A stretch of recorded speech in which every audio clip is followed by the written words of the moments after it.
अस्सलाम वालेकुम दोस्तों, दुबई से ऑस्ट्रेलिया का वीज़ा किस तरह से अप्लाई करते हैं आप लोगों को फ्रेश 2026 का जो प्रोसेस है बताऊंगा।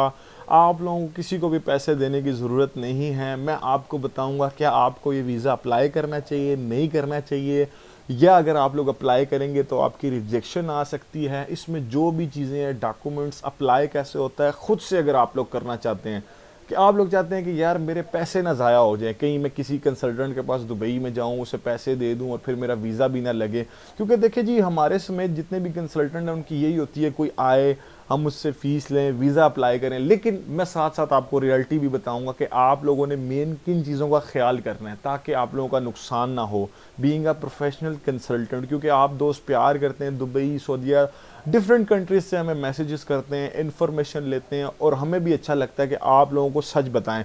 तो अगर आप लोग इस वीडियो को एंड तक देखते हैं, अगर आप लोग खुद से वीज़ा अप्लाई करते हैं तो तकरीबन आपका 1000, 1200, 1500 रियाल में ये वीज़ा अप्लाई हो जाएगा। जो दोस्त कर सकते हैं, जिनको हाउ नाउ है, जो कंप्यूटर या मोबाइल ठीक से चला सकते हैं।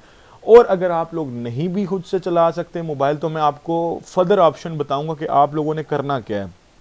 इस वीडियो में एक बहुत मेन चीज़ होगी जिस वजह से आपके पैसे बच सकते हैं, तो वो चीज़ मिस ना कीजिएगा ताकि आप लोगों को ईजीली चीज़ें समझ आ सके।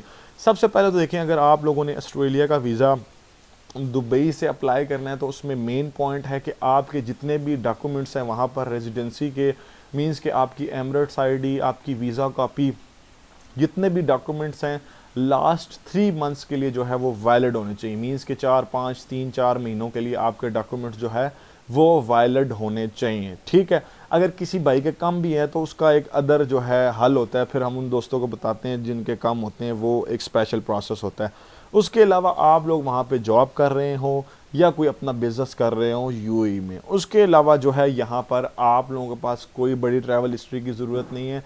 क्योंकि जो एक प्रॉपर वे होता है, अगर आप लोग उससे वीज़ा अप्लाई करते हैं तो किसी ना किसी कंट्री से तो आपको स्टार्ट करना ही होता है।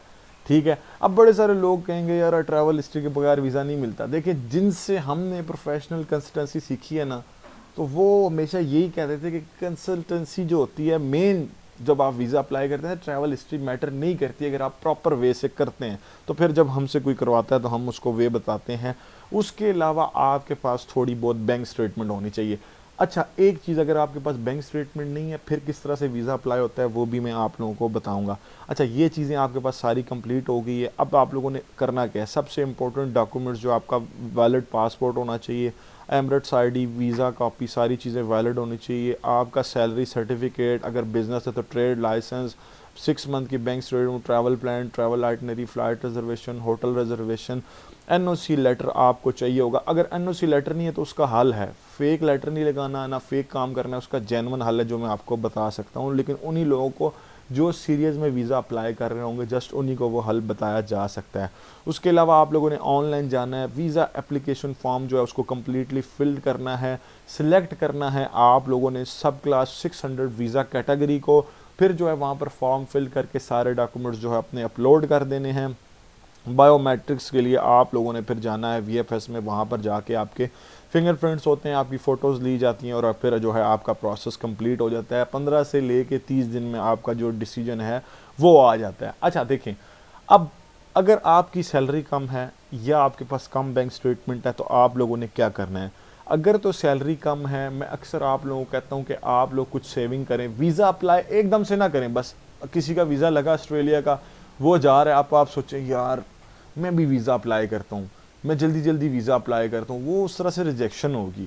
जो मेन चीज़ होती है वो होती है प्रोफाइल के असेसमेंट करना, क्वालिफ़िकेशन देखना। मीन के क्वालिफ़िकेशन ये नहीं तालीम, मीन्स के क्वालिफाई आप क्या इस वीज़ा के लिए आप एलिजिबल हैं या नहीं हैं। तो अगर आप लोग उस वीज़ा के लिए एलिजिबल नहीं है तो वो अब एक प्रोफेशनल बंदा बता सकता है। अब प्रोफेशनल बंदा 2 काम करता है, या तो आपको कहेगा ठीक है जी मैं अप्लाई करवा दूंगा, या तो वो आपको कहेगा नहीं अप्लाई ना करें, वेट करें और आप थोड़े टाइम बाद अप्लाई करें। ये चीज़ें हैं प्रोफाइल में अपनी ठीक करके। जो आपको इस तरह से बोलता है तो आप जो है, हमारी भी यही कोशिश होती है, जब आप हमारे पास अक्सर भाई हमसे कांटेक्ट करते हैं तो हम किसी को भी एकदम वीज़ा अप्लाई नहीं करवाते। पहले हम आपको टाइम देते हैं, सब्र करें, अपनी प्रोफाइल ठीक करें, फिर जो है आप अपना वीज़ा अप्लाई करें। अब इसमें जो वीज़ा रिफ्यूज़ल के रीज़न होते हैं वो काफ़ी सारे होते हैं।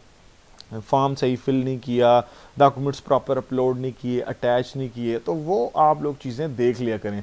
लेकिन अगर आपकी सैलरी 2000 है, 3000 है, 4000 भी है, अब 2000 जिनको का है उसका प्रोसेस थोड़ा अलग से होता है, 5000 जिसकी है उसका प्रोसेस थोड़ा सा अलग से होता है। तो बड़ी चीज़ें होती हैं इसमें जो आप लोगों ने देखनी होती है।